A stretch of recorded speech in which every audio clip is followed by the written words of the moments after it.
Hello hi movie lovers. ఇప్పుడే mass జాతర movie చూసాం. చాలా బాగుంది. Commercial movie. ఈ 2-3 మంత్స్లో వచ్చిన ది బెస్ట్ కమర్షియల్ మూవీ అనుకోవచ్చు.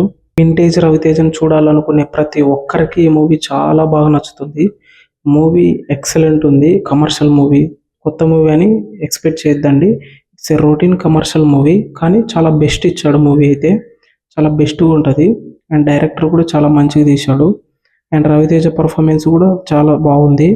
అండ్ రవితేజతో పాటు రాజేంద్ర ప్రసాద్ కూడా ఒక 50% దాకా యాక్టింగ్ చేశాడు. అంటే 50% దాకా టైం డ్యూరేషన్ ఉంటుంది.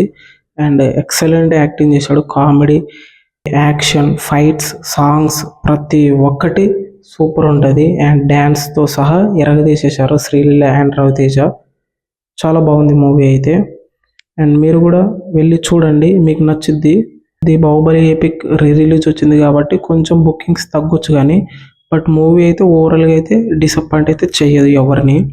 అండ్ మ్యూజిక్ విషయానికి వచ్చినా కానీ బీజమ్స్, సాంగ్స్ హైలైట్ ఉంటాయి.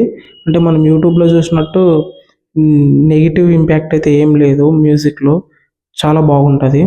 వింటేజ్ రవితేజను కూడా మీరు చూస్తారు. ఇంతకుముందు సినిమాల్లో ఆ స్టైల్ కానీ, ఆ మేకింగ్ కానీ, బాడీ లాంగ్వేజ్ కానీ, ఆ మూమెంట్ కానీ, ఆ డ్యాన్స్ కానీ, ఆ కామెడీ కానీ, ఆ ఫైట్ సీక్వెన్సెస్ కానీ చాలా మంచిగా ఉంటుంది. వాటితో కంపేర్ చేస్తే మళ్ళీ ఒక వింటేజ్ మాస్ లుక్తో వచ్చిన రవితేజను చూస్తారు. అలా ఉంటుంది మూవీ. మూవీ అయితే ఏం డిసప్పాయింట్ చేయదు. అంటే రొటీన్ స్టోరీనే. ప్రతి సినిమాలో, కమర్షియల్ సినిమాలో ఎలాంటి స్టోరీ ఉంటుందో సేమ్ అలాంటి స్టోరీనే. స్టోరీ చెప్పకూడదు, బట్ మీరు థియేటర్కి వెళ్ళి చూడండి. ఆ ఎక్స్పీరియన్స్ని, ఆ యాంబియన్స్ని మీరు ఎక్స్ప్లోర్ చేసినట్టు ఉంటుంది. అండ్ ఎంటర్టైన్మెంట్ కూడా అవుతారు సినిమా చూసి. ఓకే, ఇది గైస్ మాస్ జాతర రివ్యూ. మీకు నచ్చితే కామెంట్ చేయండి.